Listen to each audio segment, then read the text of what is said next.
Meals اپنے آپ کو بالکل کمفرٹیبل سمجھتے ہیں, وہ نارمل سمجھتے ہیں, جو بھی ان کا جو پروسیس ہے اس میں وہ اپنے آپ کو بالکل ٹھیک سمجھتے ہیں. تو وہ کہتے ہیں کہ نہیں, میں تو بالکل ٹھیک ہوں, یہ فیمیل میں ہی مسئلہ ہوگا. البتہ جب ریسرچ دیکھا گیا ہے, جو اسٹیٹسٹکس دیکھے گئے, تو اس میں جو ہے وہ دونوں ایکولی رسپانسبل ہے. اور ہم کلینک میں جو ہے جب کوئی فیمیل آ جائے اس مسئلے کے ساتھ یا میل الگ سے آ جائے, تو ہم ایک کا جو ہے وہ ورک اپ نہیں کرتے, دونوں کو جو ہے وہ مل کے ورک اپ ہم کرتے ہیں. ڈاکٹر صاحب میں آپ کی قطع کلامی کی معذرت چاہوں گا. سامعین, اس موقع پہ جیسے ڈاکٹر صاحب نے ذکر فرمایا کہ دونوں کو, میل اور فیمیل کو ایکولی ہم نے لینا ہے انویسٹیگیشن کے حوالے سے, تو بالکل اس طرح کا ڈاکٹر صاحب ایک ٹرو اسٹوری میں شیئر کروں سامعین کے ساتھ کہ میں کلینک میں ایک میل, اس کے ساتھ 2 وائفز, اور جو سیکنڈ وائف تھی اس کی والدہ آ گئی, اور کہ آتے ہی والدہ نے رونا شروع کر دیا. مجھے کہتے ڈاکٹر صاحب میری بچی کی زندگی کا مسئلہ ہے, میں پریشان, کوئی کینسر ہے, کوئی اور مسئلہ ہے. کہ کیا ہوا اماں؟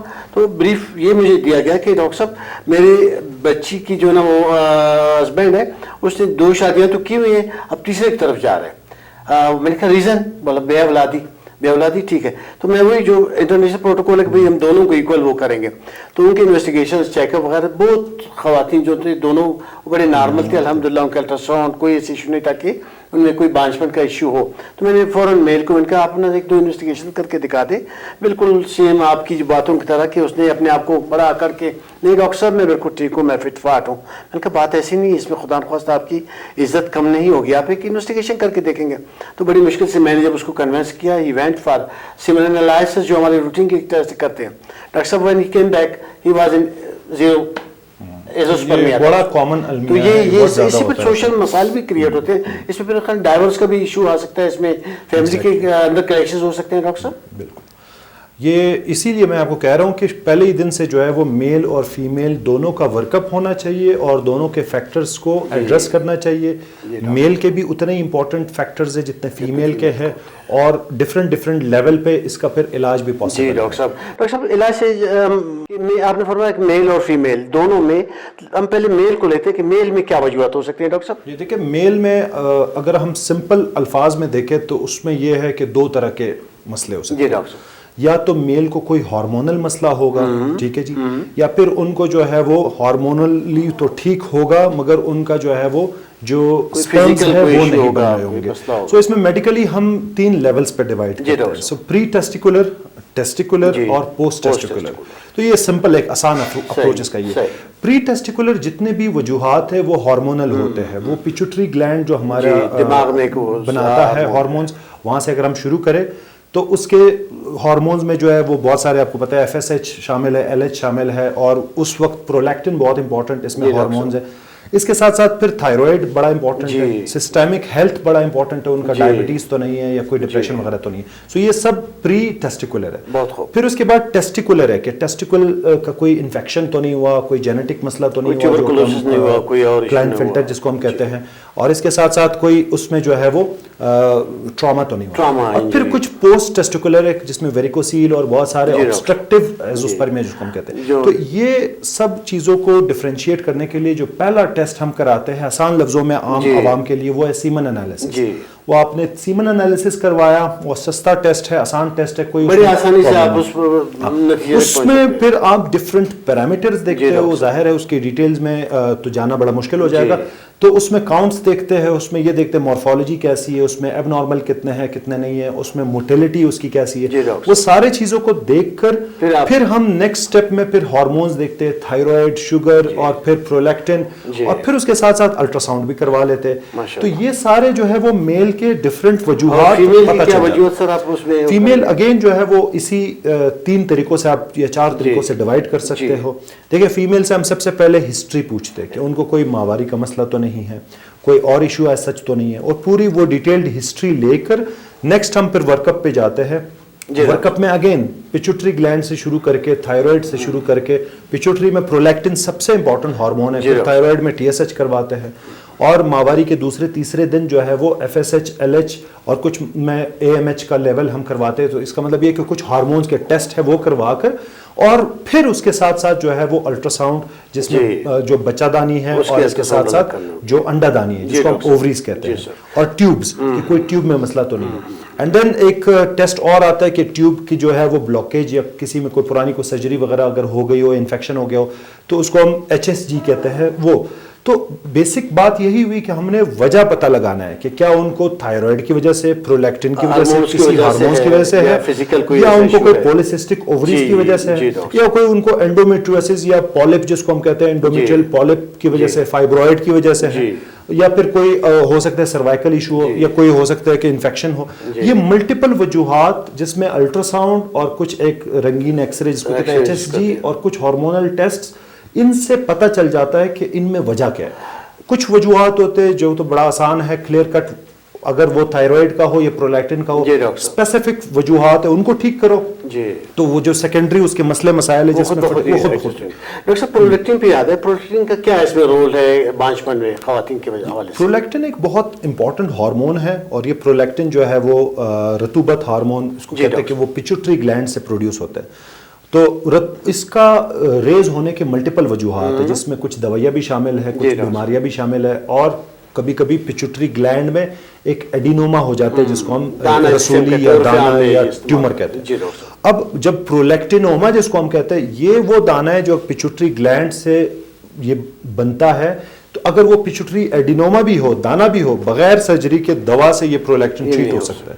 اس کا ڈائریکٹ تعلق ہے ماوری کے ساتھ اور اس کے ساتھ ساتھ فرٹیلیٹی کے ساتھ, چاہے وہ مرد میں ہو چاہے عورت میں ہو, دونوں میں پرولیکٹن کا ریز ہونا, ایک حد سے زیادہ ریز ہونا, اور اگر اس کا وجہ جو ہے وہ پتہ چل جائے کہ یہ اس کی وجہ سے ہے, یہ پرولیکٹن وجہ کو ٹریٹ کر کے ہم آپ بالکل وہ مریض بالکل ٹھیک ہو جاتا ہے, ان کے جو ہے وہ سارے پرابلمز ریزالو ہو جاتے ہیں. تو پرولیکٹن ایک بہت امپورٹنٹ ہارمون ہے. اسی طریقے سے تھائرائڈ بھی بڑا امپورٹنٹ ہارمون ہے, جس میں ہائپوتھائرائڈزم, جس کا مطلب یہ کہ تھائرائڈ یہاں پر ہمارے گلینڈ ہے وہ کام صحیح نہیں کر رہا ہے, یا پھر ہائپر تھائرائڈزم بہت زیادہ اوور ایکٹیو ہے, اوور ایکٹیو بھی ٹھیک نہیں ہے, انڈر ایکٹیو بھی. ان دونوں کا فیمیلز میں دیکھتے ہیں تو پھر ماوری کے اوپر اثر ہے, نیچرلی وہ پھر پریگننسی کے اوپر بھی اثر کرتا ہے. میلز میں جو ہے سپرم کاؤنٹ کے اوپر اس کے اثرات ہیں. دونوں کا ٹریٹمنٹ بڑا آسان ہے, بہت اسٹریٹ فارورڈ ہے.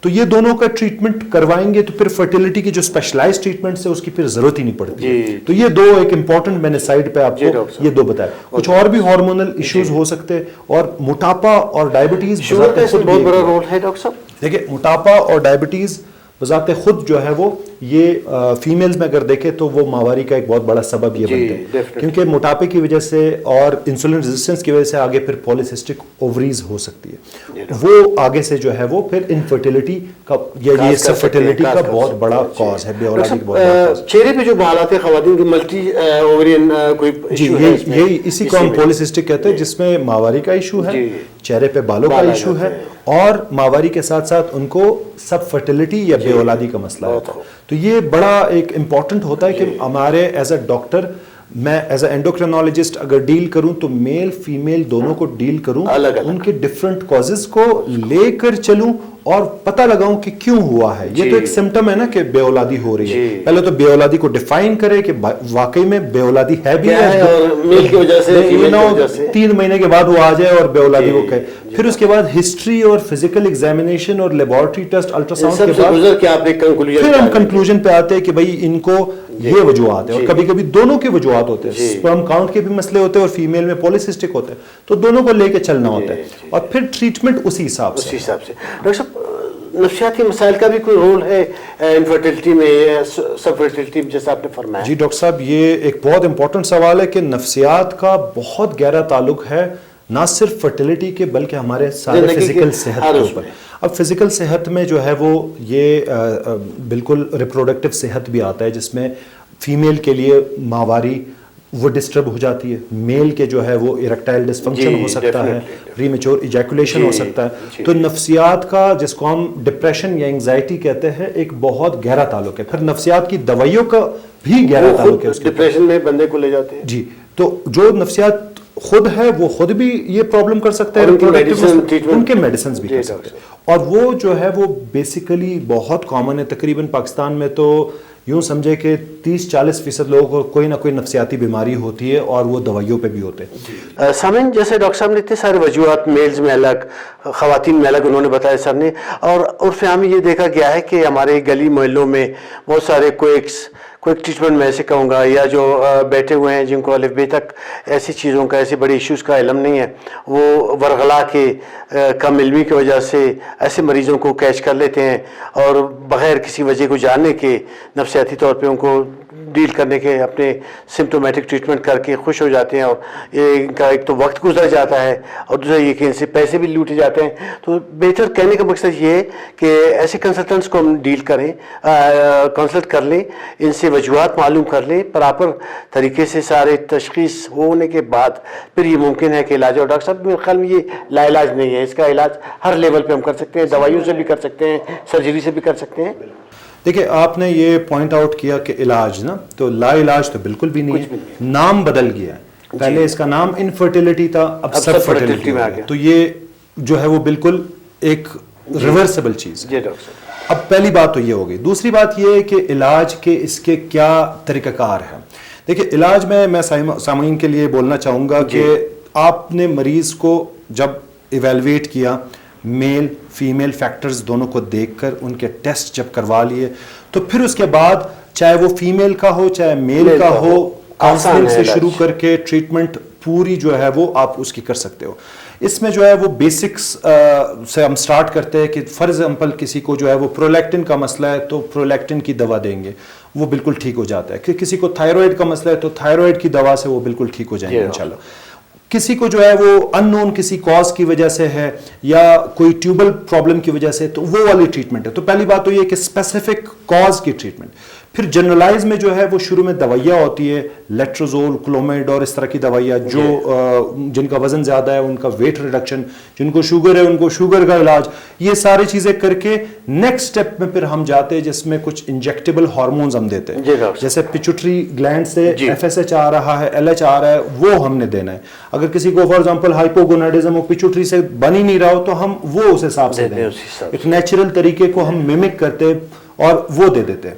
اس میں ایچ ایم جی اور جو کہ ایک ایف ایس ایچ ہے وہ شروع میں دیکھ کر انڈا دانی سے ہم بیسیکلی اس میں یہ ایگز بنواتے ہیں، اور پھر ان میں جو میچور ایگ ہو وہ اس وقت الٹرا ساؤنڈ پہ دیکھ کر اسی وقت ہی ان کو ایک اور انجیکشن ایل ایچ کا دے کر اینڈ دین اس کے بعد جو ہے وہ اس کی ٹھیک کروا دیتے ہیں. تو یہ دوائیاں انجیکشن آسان لفظوں میں بتا دوں. اور پھر نیکسٹ سٹیپ میں پھر آ جاتے ہیں ٹیسٹ ٹیوب بیبی کے بارے میں. جی اسی پہ میں آ رہا تھا کہ آئی وی ایف، ان ویٹرو فرٹیلائزیشن. دیکھیے یہ ٹیسٹ ٹیوب بیبی یہ شروع میں تو 70s میں 78 میں یہ ایجاد ہوا تھا، پاکستان میں 84 میں آیا ہے، جو کہ ہمارے پروفیسر راشد لطیف صاحب لاہور میں بالکل لائے تھے. اس کے بعد پھر 2-3 اور بھی سینٹرز جس کے کھلے جو بڑے مستند ادارے ہیں. تو نہ صرف دنیا میں بلکہ پاکستان میں بھی جو ہے وہ یہ اویلیبل ہے. اب یہ ٹیسٹ ٹیوب بیبی سن کر نا انسان تھوڑا سا جو ہے نا وہ ذرا مسکنسپشن میں چلا جاتا ہے، مذہب کی طرف سے. وہ میں تھوڑا سا واضح کرنا چاہتا ہوں اس کے بارے میں. پہلے تو یہ نام آپ کا جو اس کا ہوتا ہے وہ ان ویٹرو فرٹیلائزیشن ہے یا پھر ایکسی. ان ویٹرو فرٹیلائزیشن کا سمپل یہ مطلب ہے کہ فرٹیلائزیشن باہر ہو رہی ہے. وہ ایک ٹیسٹ ٹیوب کے اوپر آپ کہہ سکتے ہو کہ ہو رہی ہے 2-3 دن یا 4 دن تک، اور پھر وہ واپس baby through out 9 months mother کے وomb میں ہی جو ہے وہ پل رہا ہوتا ہے. اور یہ نیچرل ہو گیا نا ایک طرح سے. اچھا اس میں یہ یاد رکھے جو سپرمز ہے وہ اسی میل کے ہے، ان کے ہسبینڈ کے. ایگ جو ہے وہ اسی فیمیل کے، کوئی تھرڈ پارٹی نہیں ہے، کوئی اور نہیں ہے، آؤٹ سائڈر کوئی بھی اس میں نہیں ہے. تو یہ مسکنسپشن میرا اپنا نہیں ہوگا، آپ کا اپنا ہے، جینیٹیکلی آپ کا اپنا ہے. وہی سپرم ہے، وہ کمزور تھا، وہ ہو نہیں سک رہا تھا، اس کو جو ہے وہ آپ نے آسانی اس میں پیدا کی. تو اس میں بیسیکلی پروسیس تھوڑا سا میں سمجھانا چاہوں گا کہ اس میں کچھ 6 ہفتوں کا پروسیس ہوتا ہے. تو پہلے جو ہے وہ تقریباً، اور اس میں نہ کوئی سرجری ہے نہ کچھ ہے، اس میں آؤٹ پیشنٹ وزٹس ہوتے ہیں. 4 سے 5 آؤٹ پیشنٹ وزٹس ہوتے ہیں. یہ سامعین کو سمجھ آنا چاہیے کہ 4 سے 5 آؤٹ پیشنٹ کے وزٹس میں شروع میں کچھ انجیکشنز دیتے ہیں. وہ انجیکشنز آپ گھر میں خود لگا رہے ہوتے ہو، اور وہ انجیکشنز لگا کر آپ کو وزٹس میں صرف الٹرا ساؤنڈ پہ وہ مانیٹر کرنا ہے کہ وہ ڈاکٹر صاحب وہ کرتے رہیں گے کہ انہوں نے یہ دیکھنا ہے کہ اس میں انڈا دانی میں کوئی ایک انڈا میچور ہو گیا یا 2 انڈے میچور ہو گئے، اور پھر وہ ایک اور انجیکشن دے کر ظاہر ہے وہ اس پروسیس کو جو ہے وہ ذرا آگے بڑھاتے ہیں اینڈ ایگ کو پھر ریٹریو کرتے ہیں. مطلب ایگ جو ہے وہ نکالنا ہوتا ہے، وہ بھی کوئی پروسیس سرجری نہیں ہے، وہ بھی ایک سمپل طریقے سے الٹرا ساؤنڈ گائیڈڈ ہو سکتا ہے. اور وہ کر کے انہی کے میل پارٹنر جو ہسبینڈ ہے, اور یہ ایک پورے پروسیس میں یہ جن جن جگہوں میں ہوتا ہے پراپر جو ہے وہ آپ کی چاند بین کرتے ہیں, پراپر آپ سارے انویسٹیگیٹ, ایسے نہیں کہ آپ یہ بھی نہیں کہہ سکتے کہ یہ میرے جو ہے ہسبینڈ, وہ بھی آپ پروف کرتے ہو نکاح نامہ اور یہ ساری چیزیں. تو انہوں نے جو ہے وہ پھر اس کے بعد اسی سپرم لے کر آؤٹ سائڈ ایک لیبورٹری میں فرٹیلائزیشن کرنی ہوتی ہے. وہ جو ہی ایمبریو بنے وہ ایمبریو 3 سے 5 دن کے بعد جو ہے وہ امپلانٹ کرتے ہیں اسی فیمیل میں. تو یہ فیمیل ہی بعد میں انہی کو یہ پورا بچہ پروسیس کرتے ہوئے 9 مہینے لگیں گے, اور تقریباً 2-3 ہفتے بعد ایک پریگننسی ٹیسٹ بھی ان کا پازیٹیو آ جاتا ہے. تو ٹوٹلی یہ نیچرل ہے. یہ کانسیپٹ اگر ہمیں ہو جائے, دیکھیں اس میں سب سے پہلے تو اسلامی ممالک میں ہو رہا ہے, وہاں پر جو ہے وہ فتویٰ انٹرنیشنل فتوے ہیں کہ یہ بالکل ٹھیک ہے اگر اس پروسیس سے ہو جائے, اور ہوتا ہے اسی پروسیس سے ہے, اس کے بغیر ہوتا ہے, تھرڈ پارٹی نہیں ہونی چاہیے بس. اور پاکستان آئیڈیالوجیکل کونسل نے بھی اس چیز کی اجازت دی ہے. یہ سب ادارے جو میں کوٹ کرنا نہیں چاہتا ہوں, مگر اسلام آباد, لاہور, کراچی میں بڑے بڑے ادارے ہیں, یہ سب ان سب رولز اور ریگولیشنز کو فالو کرتے ہوئے یہ کر رہے ہیں. اور تقریباً اس کے جو پریگننسی ریٹس ہیں وہ تقریباً 40-50% ہے. مطلب کہ 2 کپلز آ جائے اور ان 2 میں سے کوئی ایک تو کامیاب ہوگا, دوسرا ناکام, اور دوسرا اٹمپٹ کرے تو اس کو بھی جو ہے اتنا ہی چانس ہے کامیاب ہونے کا.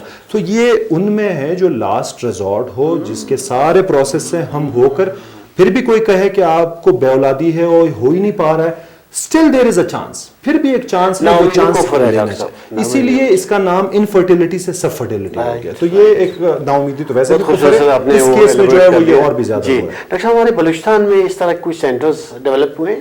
انڈر دا ڈیولپمنٹ ضرور ہے, اور ظاہر ہے اس میں آئی یو آئی ہو سکتا ہے. آئی یو آئی ایک اور پروسیس ہے جس میں انٹرا یوٹرائن انسیمینیشن ہے, وہ تھوڑا سا ذرا آسان پروسیس ہے, اس وجہ سے وہ ہو سکتا ہے. اس میں اصل میں لیبورٹری بہت اسپیشلائزڈ قسم کی چاہیے ہوتی ہے, جو آئی وی ایف اکسی ہے. ان کی کولیبریشن ضرور ہے کراچی اور اسلام آباد وغیرہ کے ساتھ. تو پروسیس یہ ہے کہ وہ کم از کم آپ اینڈوکرینالوجسٹ ہو, گائنیکالوجسٹ ہو, فرٹیلٹی اسپیشلسٹ ہو, یہ پورا آپس میں اگر کرے. کچھ لوگوں کا ہو سکتا ہے وہ انیشل میں کسی اور وجہ سے مسئلہ ہو, سب کا یہاں تک نہیں پہنچتا آئی وی ایف کا. یہ کچھ مریضوں کے لیے اس کی ضرورت پڑتی ہے, اسپیسیفک کوئی مریض ہو اس میں. تو یہ انفرٹیلٹی یا جو میں ایک خلاصتاً بتانا چاہتا ہوں, جو بے اولادی ہے اس کے ملٹیپل وجوہات میں بہت ساروں کا علاج گولیوں سے, اور پھر اس کے بعد کچھ کا ہے جو کہ ہم گولی انجیکشنز دونوں دیتے ہیں, اور کچھ ہے جو کہ پھر رہ جاتے ہیں جس میں آئی وی ایف کرانا ہوتا ہے. کہنے کا مطلب یہ ہے کہ تقریباً سب کے لیے علاج ممکن ہے, مگر ایک پروسیس سے گزرنا ہے, ایک ٹیسٹ کرانے, یہ ساری چیزیں ممکن ہو سکتی ہیں. بہت خوب ڈاکٹر صاحب, بڑی خوبصورت باتیں آپ نے کی, اور سامعین امید ہے کہ ڈاکٹر صاحب کی باتوں سے آپ سب فیضیاب ہوں گے. ڈاکٹر صاحب آخر میں ایک میسیج ایک آپ کیا کہیں گے بے اولاد جوڑوں کے لیے؟ ان کو جلدی نہیں کرنی چاہیے, ان کو ویٹ کرنا چاہیے, انتظار کرنا چاہیے, اور ایسے پروسیس سے گزرنے کے لیے؟ جی بالکل, میں یہ کہنا چاہوں گا سب سے پہلے تو یہ کہ جو بھی کپلز 1 سال تک جن کو بے اولادی کا سامنا ہو, پہلے تو وہ یہ دیکھے کہ ان کو کوئی سائیکولوجیکل مسئلہ ہو, ڈپریشن ہو, اس کو فیس کرے. پھر اس کے بعد انٹر پرسنل ریلیشن شپ ان کا اچھا ہو, اور پھر 1 سال کے بعد ان کو تھوڑا سا جو ہے فکر مند ہونا چاہیے. تو اپنے ٹیسٹ کرانے چاہیے, میل کو بھی اور فیمیل کو بھی. میل کے جو ہے سیمن انالیسز ہے, کچھ ہارمونل ٹیسٹ ہے, اور کچھ بیسک ٹیسٹ ہے, شوگر وغیرہ, تھائرائڈ وغیرہ, وہ کروانے چاہیے. فیمیل کے جو ہے وہ بھی وہی تھائرائڈ, شوگر, اور اس کے ساتھ ساتھ پرولیکٹن, اور کچھ ماہواری کے 2-3 دن پہ ٹیسٹ ہوتے ہیں. اور یہ بھی دیکھنا ہوگا کہ دونوں کی وجوہات تو نہیں ہیں. تو اگر میل میں کچھ پرابلم ہے تو صرف میل میں ہو سکتا ہے, نہ ہو فیمیل میں بھی مسئلہ ہو. اور یہ اونس اپنے اوپر اس طرح نہ لے نیگیٹیولی کہ نہیں بس یہ تو ٹیبو بن گیا. ہمارے یہاں ٹیبو نہیں بنانا چاہیے.